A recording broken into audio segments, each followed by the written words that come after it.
Good morning childrens, fourth class. देखिए कल हम क्या पढ़ रहे थे, कुछ सरल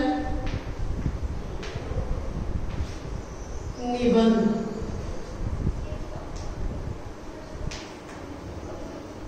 ठीक है, यही पढ़ रहे थे ना, कुछ सरल निबंध, जिसमें कि मैंने आपको मेरी दीदी कागज का सदुपयोग पढ़ाया था। आज पढ़ेंगे रोटी की आत्मकथा। तो हम क्या करेंगे, पहले पढ़ लेंगे, उसके बाद में फिर आपको कुछ लिखवाऊंगी।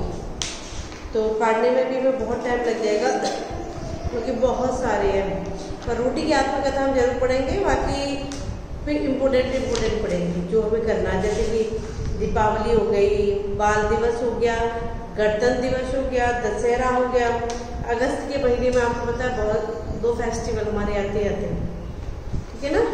तो अब ये देखिए, मैं रोटी फूली और गरम। फूली रोटी देखिए भी, अब रोटी मम्मियाँ बनाती हैं तो कैसे फूल जाती है रोटियाँ, वैसे ही मैं रोटी हूँ, मेरी माँ धरती है। क्या है? मैं रोटी और मेरी माँ धरती है।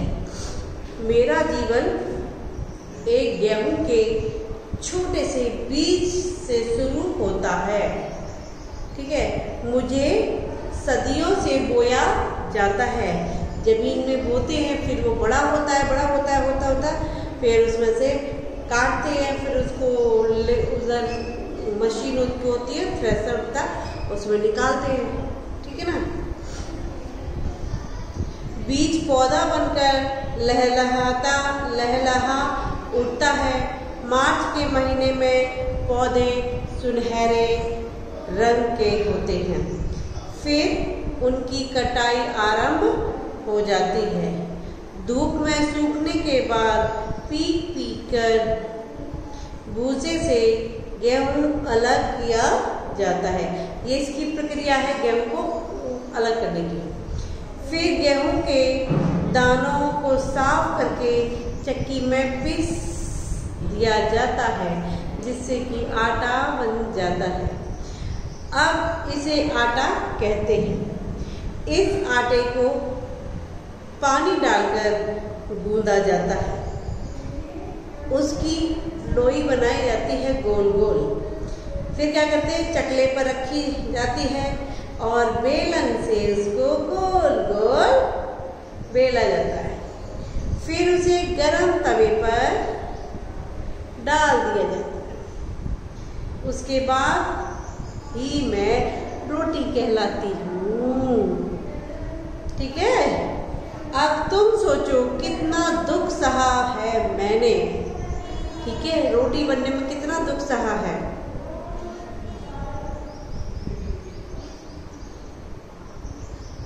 यही है मेरा जीवन। पहले बीज, फिर पौधा, फिर गेहूं, फिर आटा और फिर आटे से रोटी। पर मैं तुम्हें कितनी स्वादिष्ट लगती हूँ।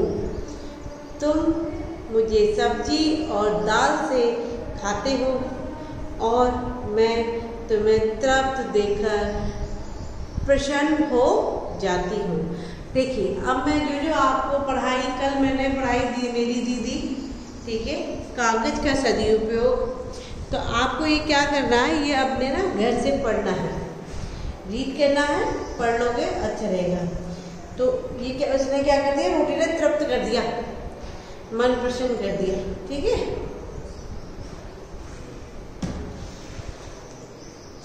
उसके बाद देखिए, हमारा राष्ट्रीय पर्व गणतंत्र दिवस, जो कि 26 जनवरी को हम लोग मनाते हैं बड़ी धूमधाम के साथ में।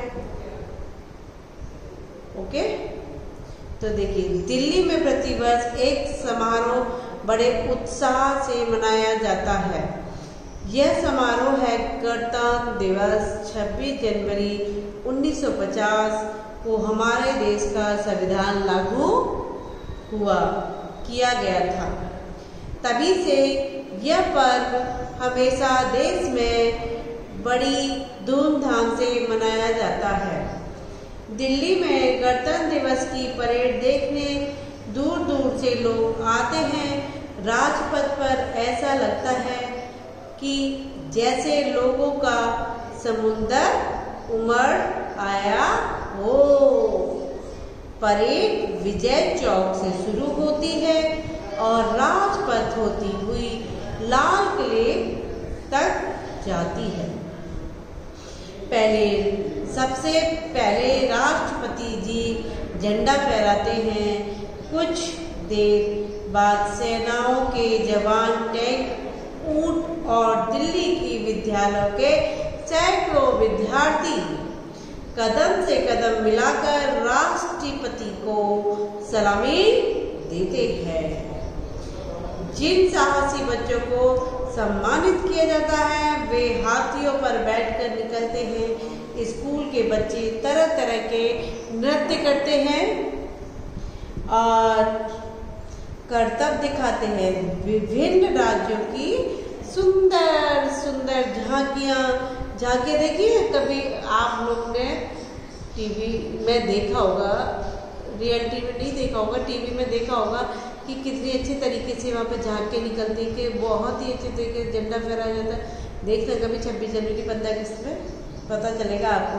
बहुत सुंदर सुंदर झांकियाँ निकलती है। झांकियाँ मतलब पता है, जैसे कि एक गाड़ी होती है उसमें बहुत अच्छे अच्छे नृत्य करते हुए या किसी तरीके से निकलते हैं, सबका मन मोह लेती है। वायुसेना के हवाई जहाज जब सलामी देते हुए मंच से गुजरते हैं तो यह दृश्य देखते ही बनता है और हमें अपनी सेना पर गर्व होता है। ठीक है, अब देखिए, ये तो था हमारा राष्ट्रीय गणतंत्र दिवस। दिवाली का तो बहुत बड़ा है, होली का छोटा है। फिर मैं भी आपको क्या पढ़ाऊंगी, बाल दिवस के बारे में। ठीक है, जो बहुत सारे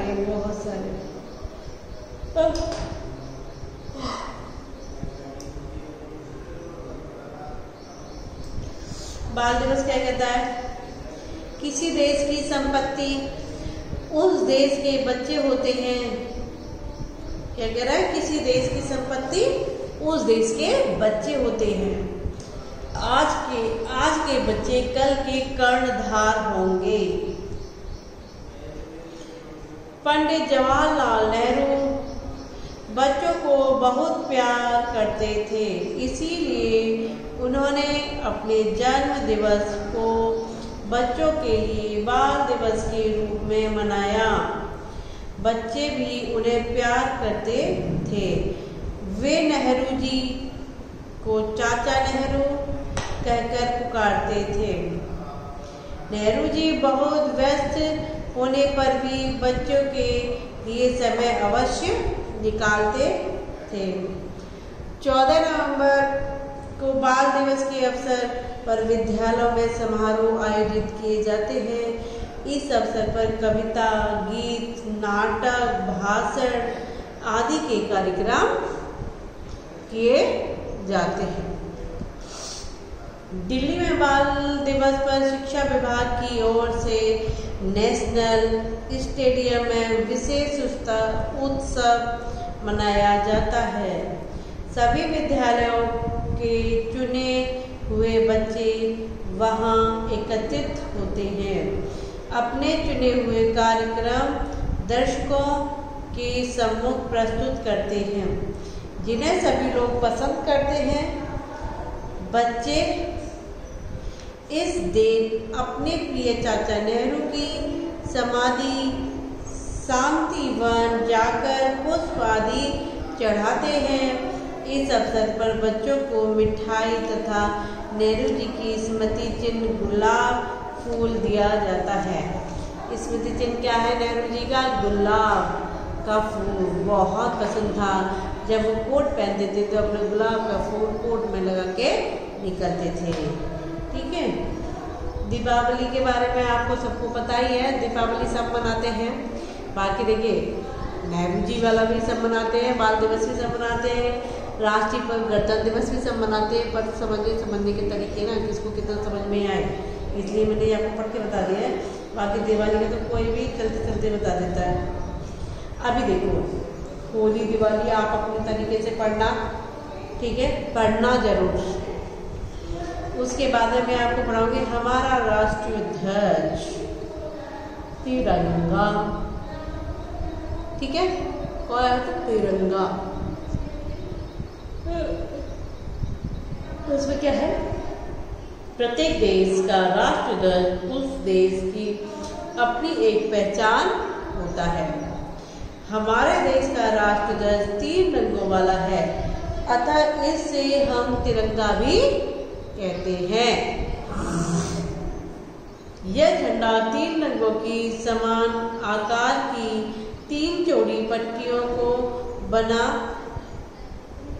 का बना है। ऊपर की पट्टी केसरिया रंग की है, बीच की पट्टी सफेद रंग की है तथा नीचे की पट्टी हरे रंग की है। हमारे झंडे के प्रत्येक रंग का अपना एक विशेष महत्व है।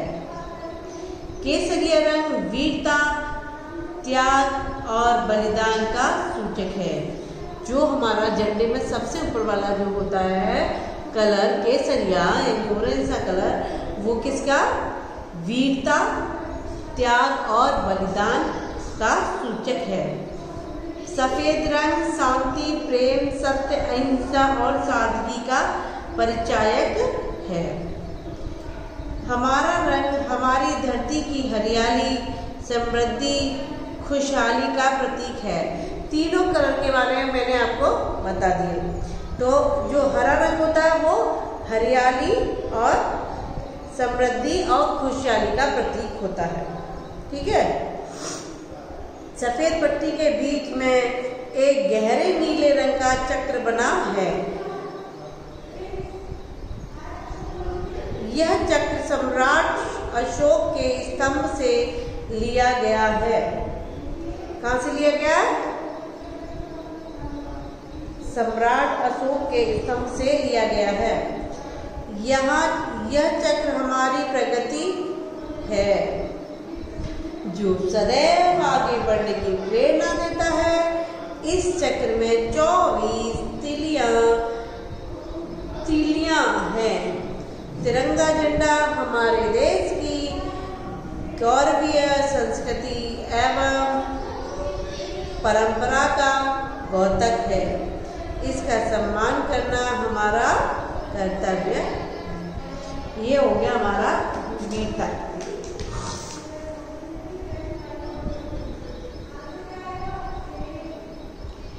फिर देखिए इसमें एक दे रखा है मेरे प्रिय अध्यापक, मेरा प्रिय शौक। अध्यापक किसके? आपके। शौक किसके? आपके। तो अपने शौक के बारे में आप खुद बताएंगे और अपने मेरे प्रिय अध्यापक के बारे में भी आप खुद बताएंगे। तो आपको जो SW में करना वो क्या करना बता दूं क्या आपको? ये तो आप कर सकते हो 4th क्लास में। ये आपका है SW, ठीक है।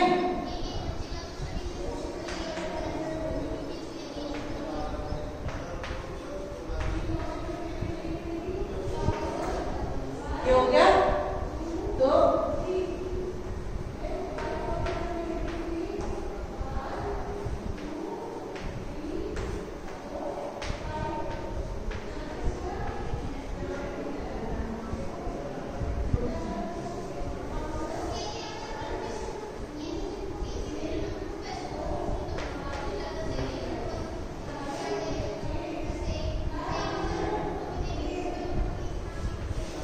आपको लिखना है ये मेरे प्रिय अध्यापक। जितना आपको याद है आप खुद करिएगा, हम नहीं करवाएंगे आपको, ठीक है। सो प्लीज कर लीजिएगा। मैंने आपको पढ़ के भी बताया, तो इसको नहीं करवाऊंगी। जो आपकी मर्जी में आए आप उस तरीके से कर लीजिएगा, ओके।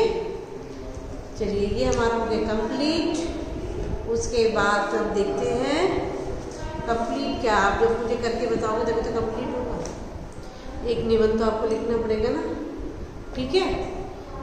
चला बाय।